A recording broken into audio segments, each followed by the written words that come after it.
Jason, welcome to the show, brother. Hey, how you doing? Thanks for having me. Yeah, excited. I'm excited about this episode because I feel like this is one of those episodes we're going to talk about is something that a lot of new investors need to know, and even seasoned investors need to understand it more about, understanding brokerages and broker relations. I think it's always a big topic. But before we get into that, though, I would love for you just to kind of tell us about you and your company and what you guys do and a little more about yourself. Yeah, for sure. I'm the president of JLM Real Estate here in San Diego, California. We service mostly private client multifamily investors in the area. Our average deal size anywhere from 5 to 35 units. So pretty small multifamily here in San Diego, not institutional. And then I started in brokerage in summer of 2018 when I was still in college. Had a really tough first year. And then from there kind of, skyrocketed after kind of like putting in the time, making the calls. In the last 3 years, we've done over 300 million in deals. And I personally bought over 40 million in assets in the last 2 years myself with a partner without raising outside capital. And that's my short little 60-second blurb of who I am. Yeah, that's awesome, dude. That's exciting. So I love this, the 5 to 35 unit space. For some, they'll say, oh, that's too small, or that's too small, right? But I'm telling you, I've got a lot of people in my mastermind right now that are crushing that little space right there. And so tell us a little bit more about that geography of what that looks like and why. Yeah, because I think there's crazy value in that market right now. Yeah, no, I couldn't agree more. The reason why your students and I've done pretty well in it is because it's too small for the institutional players to jump into. And it's an area where there's not as much competition as like two ends of the spectrum. One end, you have like the 1 to 4 units that are super, very competitive through like a lot of consumers and residential buyers out there. A lot of people can afford 1 to 4 unit properties. And there's the other end of the spectrum, institutional, call it 50 units and above, 100 units and above, where there's a lot more money, a lot more buying power. But like in that sweet spot in between like 5 to 20 to 30 units, there's not that much competition. Usually most of the buyers are local if you go that small, so you're not competing nationally. So yeah, I mean, it's been a market where I've been able to find really, really good opportunities for my clients and also some for myself as well. Yeah, 20 or 30 units is like, that's a pretty sweet spot because it's really, like you said, your personal buyers is going to buy a quad. You're like, oh, I'm going to buy a quad. Well, 30 units, they can't touch, but it's way too small. Like I would never buy, like I say that now, I'm not trying to be conceited, but it's just not in my business plan to buy a 30 unit deal, I'm not set up for it, right? I'm only set up to do larger multifamilies. But what's some of the advantages? Because I would think that going seller direct, you're not really dealing with institutions at the 20 or 30 unit level. Am I right? Or like, it's all like small companies or like families, like mom family trusts. Yeah, mom and pop. Yep. Yeah. And so how does the brokerage attract that clientele? Like, so, because this is like a micro positioning for a brokerage to say like, hey, this is our sweet spot. This is what we're looking for. How do you guys go on finding the sellers for that? Yeah, I mean, in a city like San Diego, there's a ton of properties. Like, I'd say a little over, I don't know, it's like almost like 10,000 properties like in this range. There's a lot of owners that are in this market that own this kind of asset. So It's actually a pretty big playing field in this city. But I know some, like Phoenix, most of the apartment complexes are, 100 units and above, place like Vegas. But yeah, I mean, we've positioned ourselves to be in this field because we know it better than anyone else. And to find those deals, honestly, it's been a lot of, networking on the phones, going to certain events in the area. LinkedIn has been pretty huge, but honestly, a lot of our businesses come from just being on the phones a lot. Yeah, just finding that right marketplace and then calling and ask for referrals, all that stuff, right?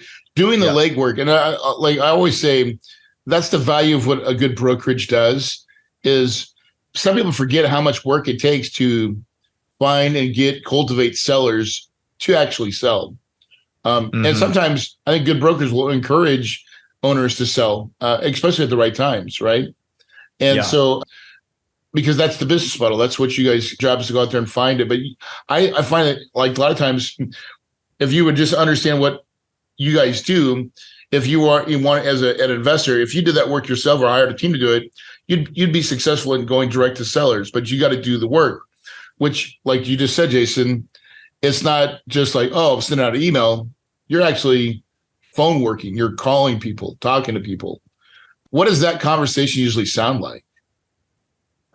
Yeah, I mean, if we're calling a potential seller, we'll usually ask if they've ever thought about, selling the property, if now is a better time. They haven't.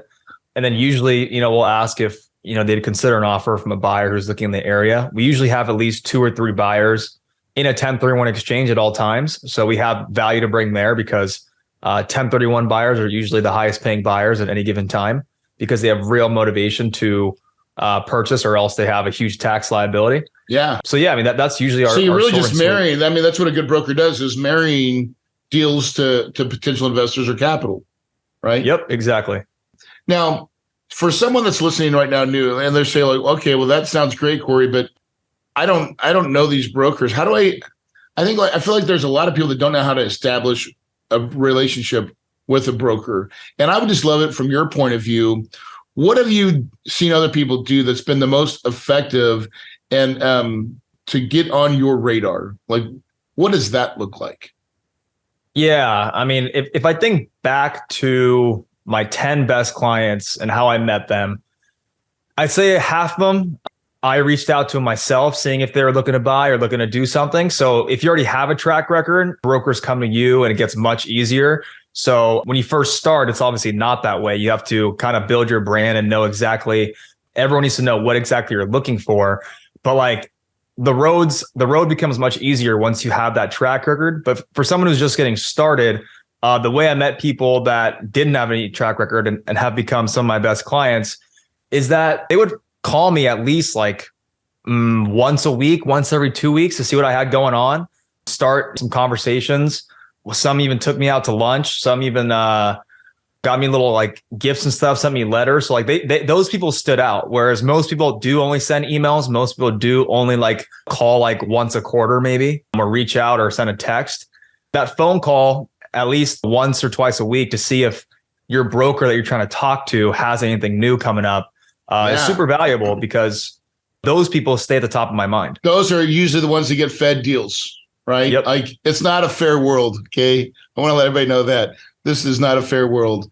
The juice goes to those who learn how to get the squeeze. And a lot of times that's staying in touch with your broker. Let them know that you're a buyer, you're ready, and you have capital and you want to deploy, right? Because like at this point when you're doing all this work, it's free work, right? Oh yeah, for sure. And kind of piggybacking on that is brokers, right? Any broker wants everybody forgets about this, by the way, right?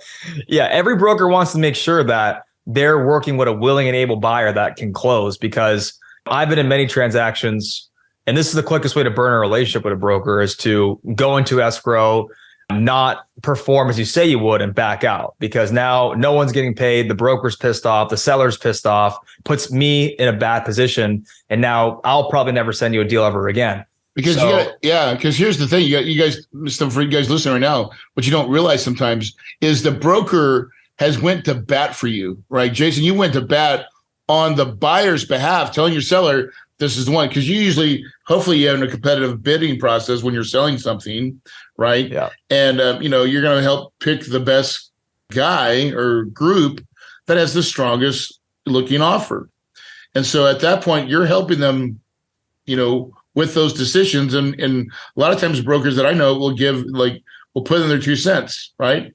And so you're effectively saying, yeah, this is the one. Yeah, I agree. And then if something goes bad, brokers don't look at the seller, right? Or the buyer, sorry. The sellers don't look at the buyer. All they do is look at you, right, Jason? Yeah, they're like, what's going on? Like, why did you pick this They're not buyer? calling me, the buyer, they're calling Jason. Yeah. And then that leads into a whole, like, it just gets antsy, it gets shitty, and things happen. So the best thing you can ever do is, when you're talking with someone like Jason, is do what you say you're going to do. Yeah. My opinion, right? Exactly. Like, do not screw up broker relationships. Listen, if you have about 2 or 3 brokers on your team that really understand what you're looking for and where your niche is, they can feed you forever. Oh, and they will, right? Those are your best, your 10 best clients. Do you have to jack with them much? Like, is it a lot of hand holding, or is it like, nope, got a deal, here's what it is, I queued this one up for you? Yeah, no, it's exactly that. It's a very easy process for both sides. You have to get along with who you work with. So I really get along with all these investors that I work with. Same thing, if you're an investor like yourself, you have to get along with your broker. So if you two mesh and you're in the same niche, call it you're both in multifamily, you're both in office, whatever it is, if your vision aligns, it's a very good relationship that you can have for the rest of your life. Are your best clients taking you out and doing stuff with you? Like, probably not as much as they should. a few of them. Yeah, a few of them. So one of my favorite thing to do, now it's always hard. So I'm usually an out-of-state buyer, right? But luckily I live in Phoenix, so a lot of people come to Phoenix for whatever, right? Yeah. I've learned that experiences are more important than stuff, right?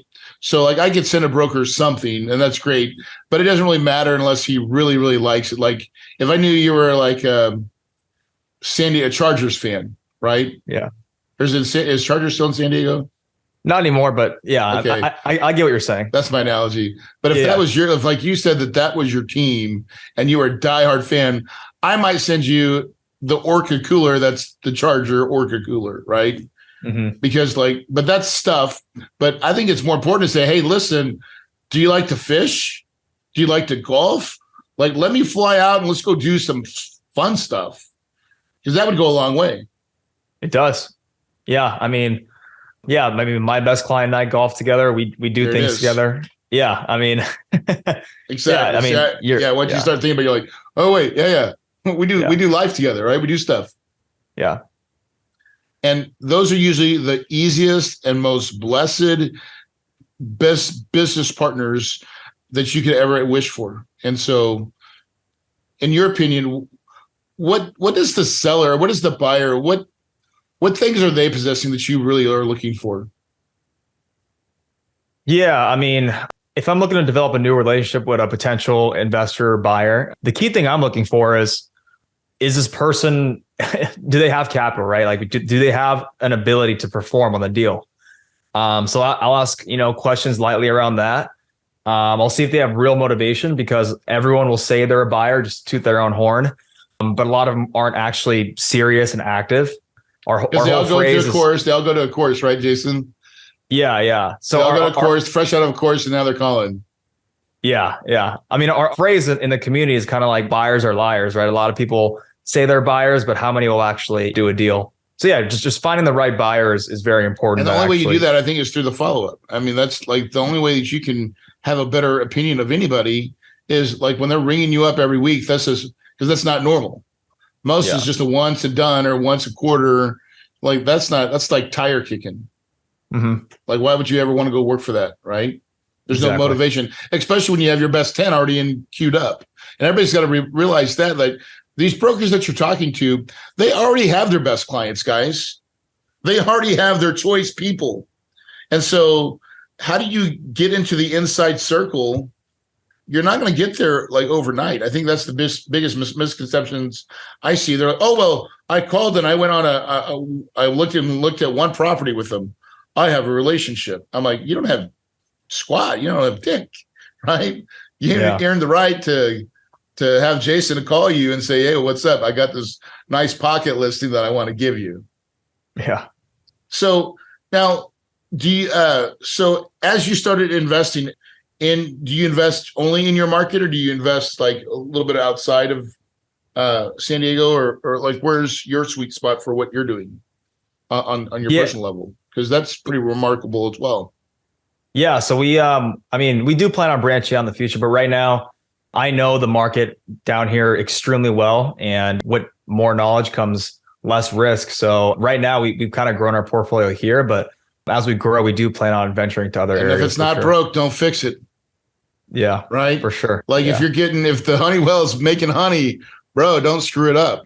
Stick with that nice, like, dude, Tuesday, I call it, or Tuesday, Wednesday morning, right? If those days show up every week, right? It's just be consistent. Let's just go get that, right? Exactly. Now, one of the challenges that I've seen for a lot of investors in that 20 to 30 unit kind of space is management. How do you overcome that objection, or what do you find most investors that do that? What do they have? Who do they have on their team? How do they? Because like you don't have staff, you don't have, how are they going to show the units? How does all that work? Well, I mean, just like in any industry, there's bad managers and there's good managers. But I don't know what in other states, but in California, you have to have an onsite manager if you have at least 16 units in the same APN. So that helps. If you have, above 16 units, you have an onsite person full time. But if you're below that, you don't, and you really have to have a good manager. And I've been through about you have to have an four. On-site manager for anything over 16 units. Yeah. Oh my God! So you just give them a free unit, or a discounted unit? No, either that or you got like pay them like a part-time thing. Yeah. Okay, so you don't have to have a house in there, but you have to have someone on staff for that particular project, right? Yeah. To manage it. Now, would you then, if you're in the same market, do you see a lot of guys stacking units together and having one manager? Can you repeat that with the same person and say, okay, quarter time for that, for the, here's 420 plexes in this kind of the same 5 mile area? Does that happen very often, or no? Is it more geographically spread out? No, I mean, mostly my clients that have a bunch of these kind of properties in the area, they have one management company that handles their whole portfolio. Okay. In the area. So yeah, you're hiring a third party management company that specializes in that space. Exactly. Right. Yeah. And what do they typically? So this is new to me because I don't know this business. What's your typical management fees for that type of property? It's usually like the average is like 4 to 5% of gross collected income. Wow. Wow. That's cheap. I was thinking it was going to be more like 8. Right, because I usually pay 3 for my big units, but that's awesome, right? Because I feel like if they're going out and showing units, because usually you have to have someone to go out and physically go and show your units, so they have to go drive out there. It's not like when you have staff, they just show up and they're like, oh yeah, let's do a property tour. This is going to be a little bit more scheduled, right? Yeah, exactly. But I said also, what's your average rent there in San Diego? Depends on the area, but right now I'd say it's anywhere like right around like $2,200 a month. God damn, I'm in the wrong spot.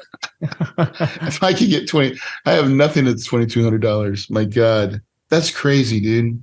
I forget how much of it. Like I'm just one state away, and we have some expensive rents here, but expensive would be like $1,500 maybe, but like. You go one state over, it's double. You can almost double or triple it easily. Yeah, right. It's crazy. It really is. It's nuts how one state makes so much difference in valuations. But that's California real estate. And I think sometimes the only people that understand California real estate is people from California. Because I look at that state, I'm like, it's like got a big hexagon or X on it. It says a big red X. It says, "Don't do it ever, Corey." And so I don't even try. But then I talk to people like you, Jason, and I mean that market, I guess, but it has peaks and valleys, which I guess is really opportunity if you understand what cycle you're in, right? Yeah, I think there's a lot of rides you can make big gains if you understand where that cycle is. And a lot of your guys buy and hold, or they buy and sell, or buy and hold and operate and then sell? A lot of people in San Diego, a lot of them are buy and hold investors, long term. But I mean, here it's very like recession resistant. I mean, even in the last recession, there's only like 8 properties that went back to the bank in 2008, 2010. That's crazy.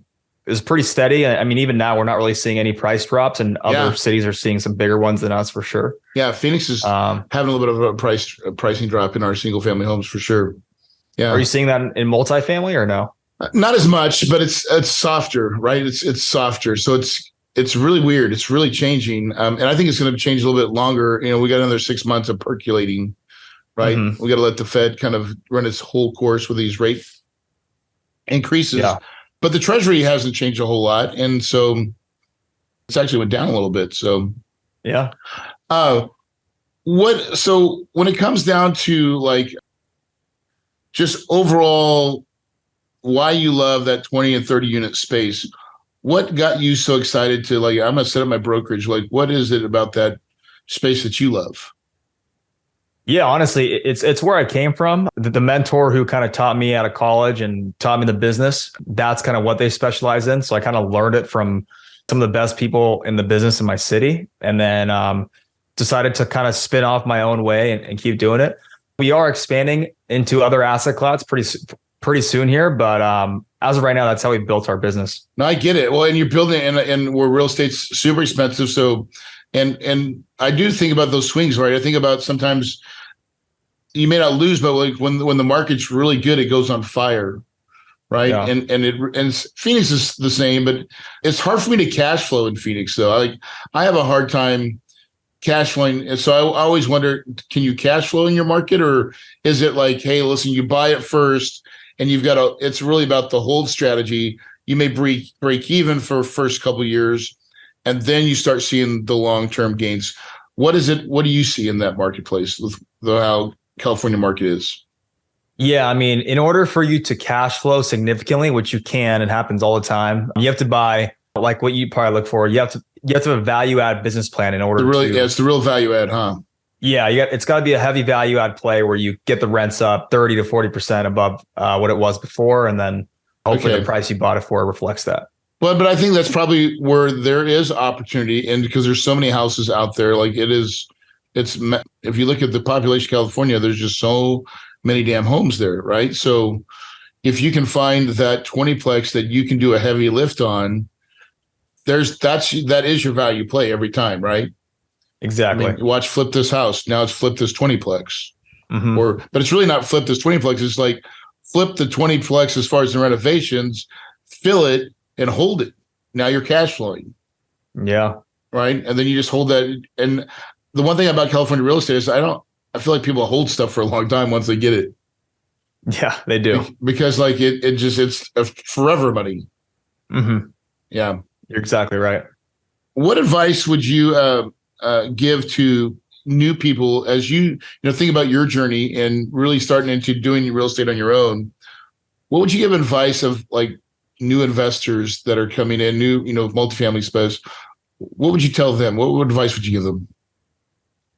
Yeah, I mean, the best piece of advice I can give is to, if you're just getting started, learn the business in some way and provide value for knowledge, right? So if you're just getting started, you have to have something to give in return to learn a lot of knowledge. Because if you just watch the YouTube videos all day, if you just listen to podcasts and only read books and don't take any action, you won't really get anywhere.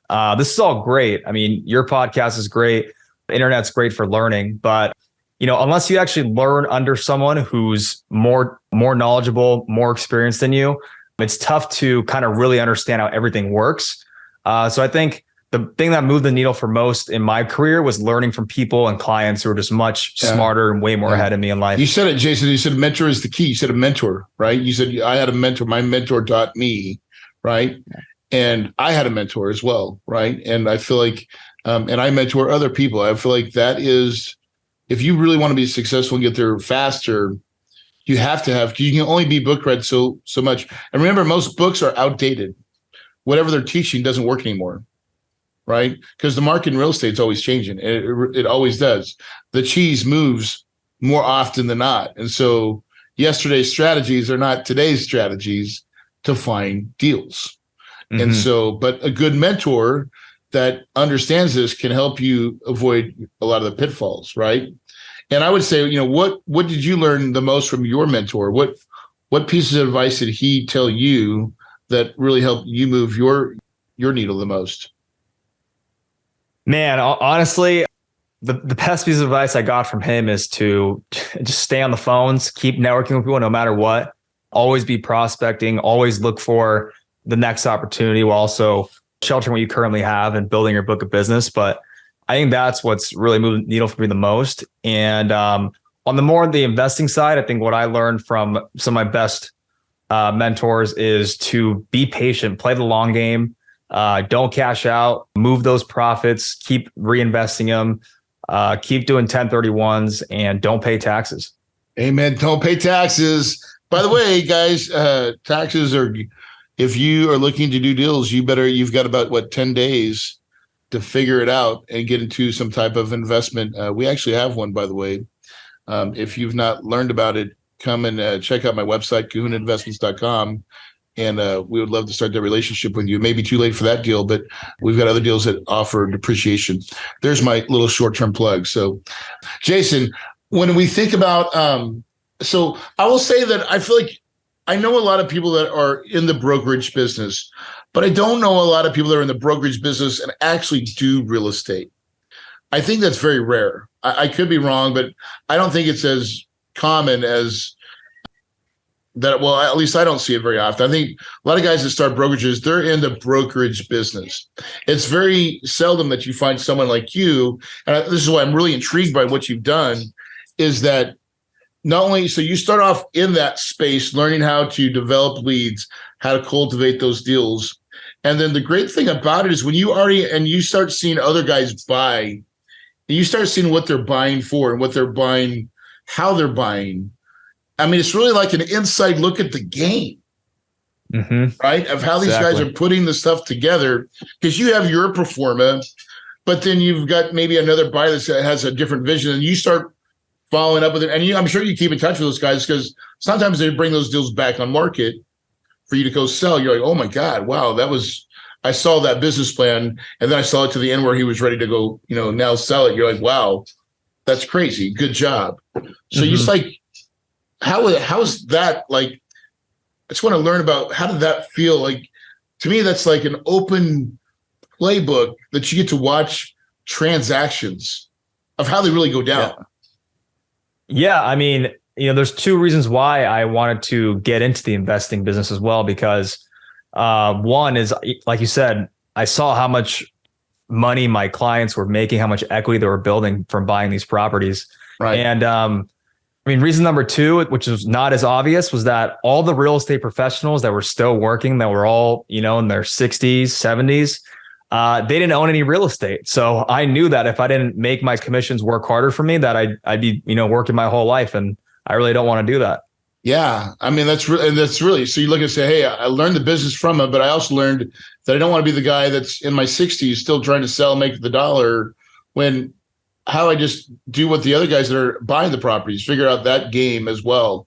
And what a great little segue. Now, before you got into real estate, what were you doing like before that? Like, how did you get the call? Did you go to school for it, or like, just curious? No, it's a great question. No, when I started in real estate, I was a junior in college. I was only, 21 years old. It was my third year. And every year before that, I was on the track to go to medical school, which I would have absolutely hated. So I kind of fell into it after, hating my classes and wanting to get out of what I currently was in. I was miserable.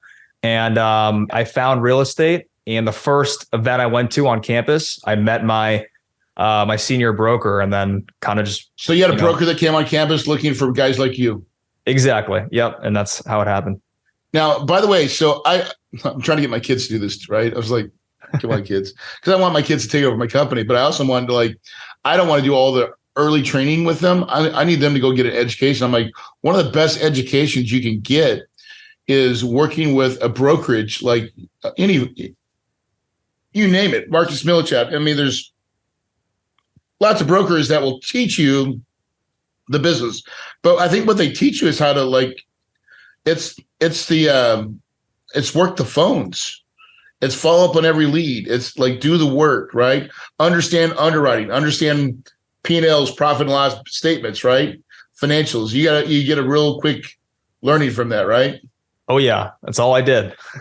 Yeah. 24/7. You kind of become the grunt for these teams. Like, these teams, the major brokers are the ones making all the money, and they hire their junior associates to say, hey, Jason, come here, let me show you the business, but I need you to do all my grunt work, right?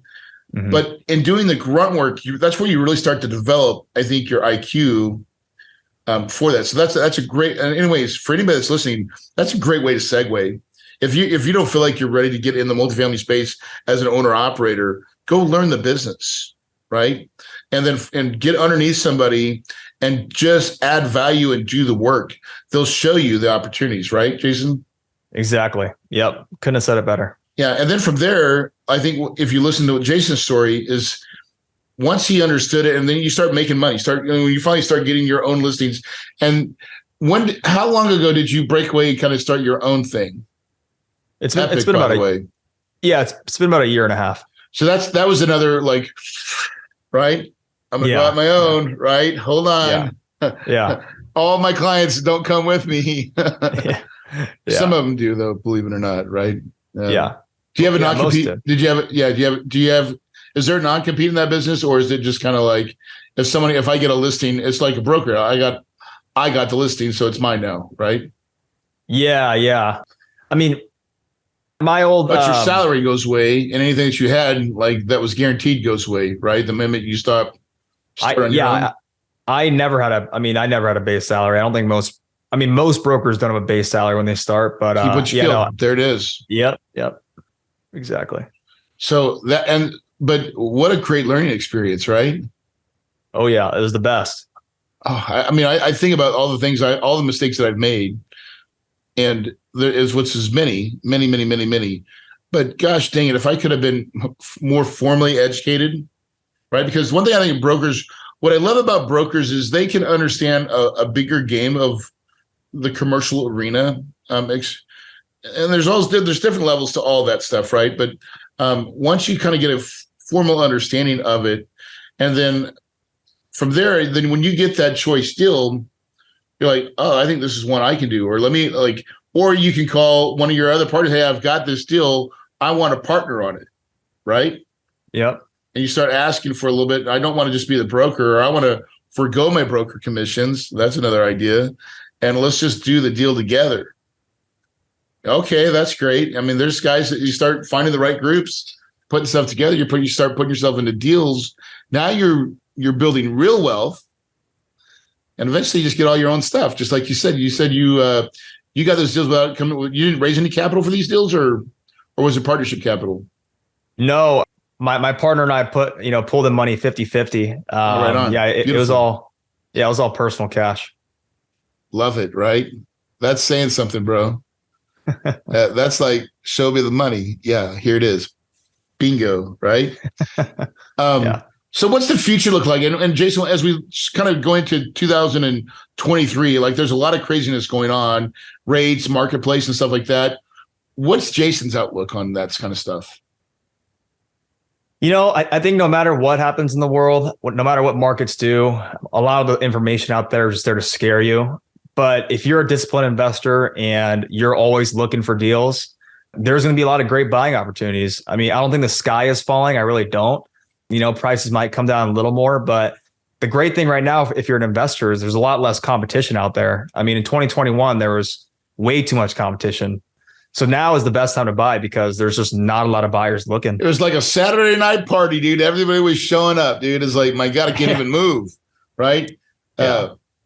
Monday, I did this podcast the other day, and I just love it. It's not even a release, but I keep talking about it because this person was like, she gave me that analogy. He goes, 2021 was like Saturday party. It's like everybody's in the room. It's hard. There's not a lot of space. The liquor's flowing, right? Everybody's partying. Yeah, I'll pay more. Screw it. Let's do it. And then all of a sudden, the Sunday hangover shows up. Monday shows up, and you're like, oh my God. And now we're back to Tuesday. I don't think it's as bad as it looks right now. All that sting has kind of went out, and it's time to go to work a little bit. Yeah. And I agree with you. Things are not going to be as bad or as crazy. I really think that, but when they say, when should you be buying? When there's opportunity. And I think you should do the opposite of what most times Wall Street or, the media is going to tell you. Oh, it's crashing. Don't buy. No, that's probably the time you should be buying. Yeah. Right. Yeah. You're exactly right. Yeah. And go all in. In fact, we just had a mastermind that I was in where one of my good friends, Lee Arnold, was talking. He's like, dude, this is the time where you double your marketing. You hire the key, what you're like one or two key people away from really turning your needle. Hire those people now. Go find those people now, because people are getting displaced now. Believe it or not, jobs reports always in the rears, but everything's kind of coming. So find those great people and hire them, because you may just need one little person to fix your business, really, not, exponentially. And if you can get them cheaply right now. Exactly. Yeah. I mean, recession equals opportunity, as you know better than me. It's the time to grow. I mean, I've seen the best investors, the best brokers come out of the worst recessions. And that's why right now is the best time to take more market share. Bingo. Go all in. And I think that will, and it doesn't have to be with all your money, but I'm just saying your time and your commitment. This is the time where you really put that level of effort into your craft and into your game, because it will reap real rewards for you. So cool. Well, listen, as we kind of wrap up this, thanks again for coming on. I really enjoyed this. I didn't know where this conversation was going to go, but I think it's been really good. And just understanding the mindset of a broker operator. Yeah. Right? Because I think that you bring the two and mesh it really well together. And I think it's very unique to have your perspective. It's been a great conversation. So any books that you've been reading, Jason, that you really want to share that's kind of moved your needle, and what do those books tell you? Yeah, I mean, one that comes to mind, top of my list, is not even real estate related, but it's How to Win and Influence Friends. Real estate is a people business first. If you have a lack of deals and a lack of money, it's not a money problem, and you have a people problem, right? So understanding how to build and develop relationships, the most important thing you can do. Amen to that. Relationships are the key. And then what advice, we talked about this again, but I'll let you restate it. Any new people, what would you tell them? What would you tell them advice?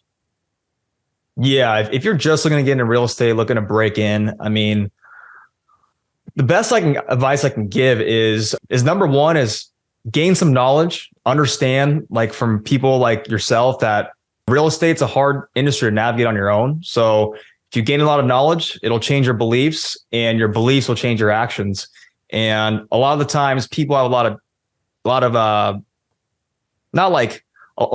they have a tough time converting their beliefs into actions. Like, most people never get started. I mean, if you want to ask me, from clients that I've met and I've asked their friends, why some people are successful in real estate or not. I mean, the ones who never got started are the ones who are not. Doing your first deal is the hardest thing. There's the most anxiety, the most fear, the most doubt, because you don't know what you don't know. So after you do your first deal, it's the world just opens up.